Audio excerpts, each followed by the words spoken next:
Rengar going to be coming in. He's got double buffs here, but Kha'Zix is not far away at the Crux camp.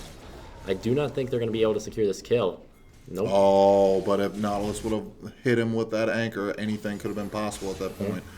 Death Sentence going to land on Lulu, but it does not look like they're going to be able to do much with it as Varus is on the other side of the minion wave. Okay, and it looks like Kha'Zix is kind of staying up there, but I believe he should be on top of a ward at this point because they did just ping his location, or maybe not.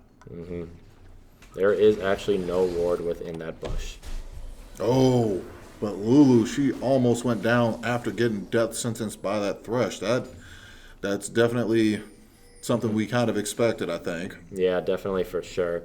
Thresh being able to just thwap people with his hook and do a lot of damage as long as he just kind of bides his time and waits to get a good auto in on either of the characters. Right. We gotta organize this a little bit. But yeah, looking around, Thresh narrowly missing the hook right there onto the Lulu. She is at half health. I believe any single hook in a good engage done by Final Light Gaming here could lead to Lulu's death. Right. And death comes in places you don't expect, especially when they can hop over walls. So I'd hope that besides playing a little more passively for Lulu, I think that she should consider potentially going back. She used all of her health potions. That means whatever health she has at this point, that's pretty much just going to be it. Absolutely. Lucian, though, still holding on to his single potion there, being able to lifesteal off the wave and not taking much aggro from the bot lane, actually, keeping himself very healthy. So Lulu, in a way, sacrificing herself to take that damage, but in order to let Lucian have some breathing room to farm and stay healthy. Right. Looking around, we're seeing it looks like Kha'Zix and Kassadin going to put a ward in the river, but it is going to be pinged out by the Kages there with the vision they do have of the river. Which I'm actually kind of surprised. It's almost like either the wards on top of each other or what's going on with that? Yep, right on top. The wards are. Oh, okay. So they know Kha'Zix is coming. I'm going to go in here. Echo not far behind, but Kassadin is closing in on this Rengar. Does not look like much is going to happen here, but a small skirmish and a trade. But definitely something to be wary about, these laners' presence as the two junglers try to duke it out in the river. All right.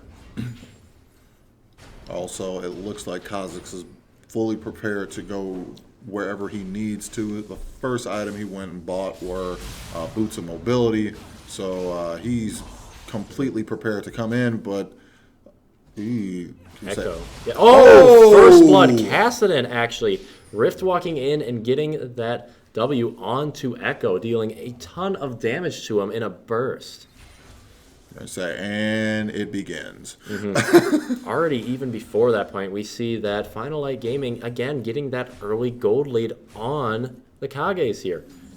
Having well over 1.5k gold lead on them. Yeah, this Final Light is definitely managing their minions and their waves a whole lot better than the Kage are right now. Their experience is definitely showing. Earlier today, when I did an interview with those guys, the biggest things that they brought up were the fact that they wanted to work on communication. And through working on communication, you can definitely tell that it kind of makes them think a little bit more about their own actions. And through that awareness, it kind of allows them to work on their CSing and kind of build that lead for themselves rather than need each other to kind of rather than needing a jungle or needing a gank to kind of save them in a situation like this. Absolutely, and it looks like Death Sentence is going to land on Lucian, getting a little too forward, but Rengar going to come in from the lane. It looks like Lucian having to flash out. He is going very low. Polymorph down on the Thresh. He's going to come in, thwap the Lucian with that last hit right there. Rengar going to go in, but he's going to get flayed backwards as two teleports come in from both top and mid. But Kassadin going to come in and rift walk onto the Lulu, picking up the 2 for 0 right now. Gragas going to try to get in there. Echo going to get the Kassadin. Can he get the triple here? Barrow going to come in, knock everyone back into the range of Kages here. Rengar going to go back in and get the double kill. Ooh. All right. That's definitely what the Kage needed for kind of closing that monetary gap.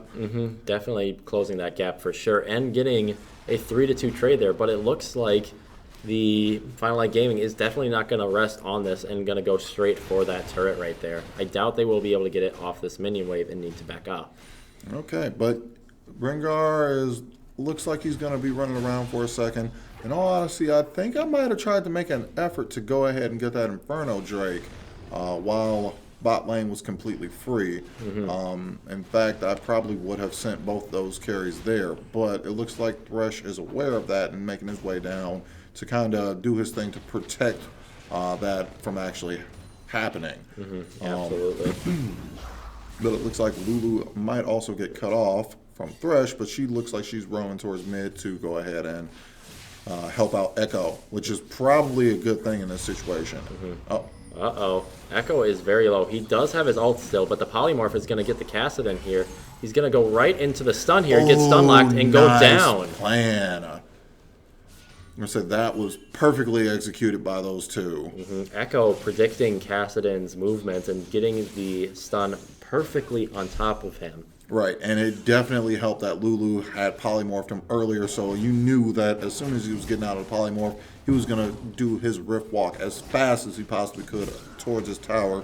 Like you said, that was a perfectly placed parallel convergence. Just great. It's a great teamwork. Yeah, and then we see Kage's taking the red buff away, and it looks like they might be going for a dive. Gragas keeping the Nautilus well out of turret there. He's not going to get stun locked up there, having to trade off the tower aggro now. Echo's going to have to ult out. He's going to take another tower shot, get caught, still in tower aggro, goes down. Ooh, very good move on Nautilus' part. He was able to successfully fend off a 3v1, and as a result, ooh, Cullen going to come out, going to get him, but the smite is going to come down. Good move by Final Light Gaming, seeing that the Rengar went top lane to try to get an unsuccessful gank there and being able to secure that dragon. Right. So right now it looks like both ADCs are going to go ahead and pick up their Blade of the Ruined King. Kind of makes a lot of sense. Both champions are definitely going to be using that quite a bit. Plus, it's going to be really useful in terms of dueling and kind of keeping people away from them, along with the fact that Nautilus seems to have quite a bit of HP already. So in order to go ahead and take him down, he's going to need some help, and that item definitely helps him with that situation. Absolutely. Yeah, this bot lane, though, is very back and forth. Rengar is in Tribush, though, and he is looking to go for a gank. His ult is off cooldown, so we're waiting to see what his next move is. Echo also in the bot lane, being pinged by Final Light Gaming, spotted out by a ward in the side bush at red. I said they didn't even know about Rengar until Echo came through, so that's kind of disappointing. But I think with that scrying plant, they were able to kind of figure that out. Maybe he might make his way down in the next few minutes. We'll have to find out. Looks like Thresh trying to go in for some harass there, but taking a good chunk of damage from the Lucian there. Looking around, we're seeing most lanes go pretty passively. Gragas definitely losing that top lane to the Nautilus there with the push that happened earlier from him and Kha'Zix. Right. Like, in all honesty, I think that whole teleport down bot was still worth. Yeah, they might lose this first tower, and there definitely is a little more gold associated with the first tower that goes down, but I still think that that was a good play on his part. And a good call on whoever decided to call for it on the Kage's part as well. Kage's also keeping that very good objective. Rengar going to be coming in here. I don't know if he's spotted out, but Cullen going to come down. He's going to jump on in. He's going to be able to not quite secure the Thresh, but Lucian's going to try to go in. Brings Thresh very low, but does not secure it. Kha'Zix is also down here as well, so they might be looking for a re-engage. I'm saying I would hope that that doesn't happen, but just seeing the Thresh get away makes me immediately think of the Poppy a few games ago, that he got so low all the time. She got so low, but she wouldn't actually go down. And I think that was part of it. Teleport coming in from the Kassadin. He's coming down to obliterate someone. We're seeing the skirmish up top in here as Gragas and Nautilus just kind of beef it out against each other, not losing much health either way. Slap boxing, that's what I call it. Now we're down in battle line. Cassidy going deep for that Lucian, but Lulu able to ult him and keep him very healthy still. You say there's so many fights going on right now. The camera's not really sure who to go to, but it looks like this top turret's about to go down finally. Absolutely. Or not. Maybe not. Gragas is definitely doing a good job of drawing that minion aggro away from the turret. Rengar going to go in here on the Kazakhs, but the Thresh is right around. Lantern does not come in to save him, though, giving him a decisive 1v1 kill. It's not good. Rengar actually gets buffed substantially based off the number of unique kills he makes throughout the entire game. Right now, what is he at? He is at, I believe... He's at three different kills. With that third kill on, the kill on Varus, he now has 7+7% damage on top of what he normally does. Looks like Rengar going to be flashing in here. One member down, 2 members down. Cassidy being very low here, but I do not think they will go for more. But still, nonetheless, getting the Thresh and the Kazakhs there. Very huge for the Kages here in trying to re-secure this game. I think if they actually get this tower, they might be back to being around even. They essentially are. They're down maybe 200 gold, which really doesn't mean anything. All it takes is this one kill on Cassidy, and he almost gave it to them. Absolutely. Nautilus flashing in, narrowly missing that hook right there as Lulu comes into lane.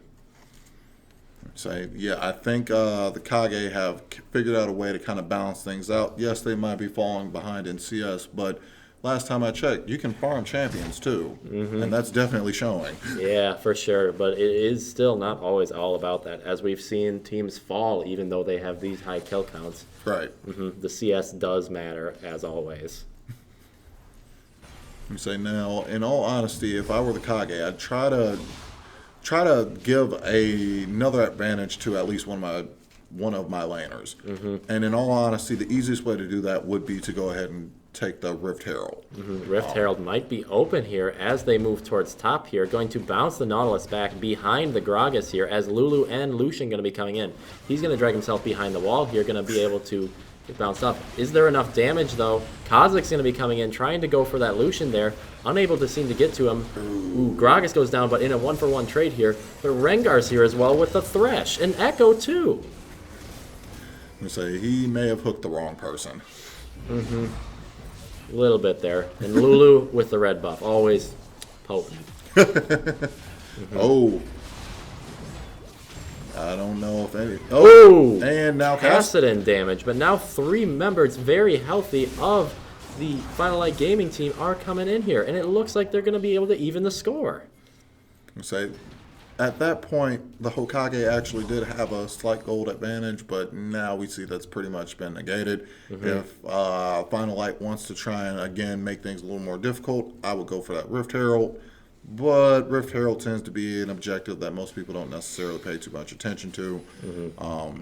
It gives a massive benefit to someone who's pushing by themselves. And in all honesty, it probably would have made Fiora that much more of a problem to deal with in the previous game. But last time I checked, Nautilus isn't one of those guys who's going to necessarily just fight off a bunch of people. So I guess that kind of makes sense. And it looks like the Air Drake going to be going down for Final Light Gaming as well, with no response due to no ward coverage over the Dragon Pit.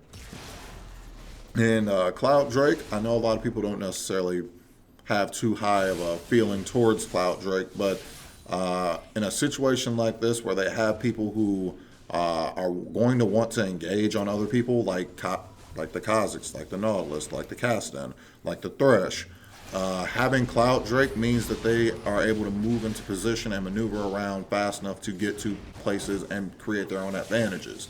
So while that dragon might not seem like it's all that important, that dragon is actually quite important in terms of what could potentially happen.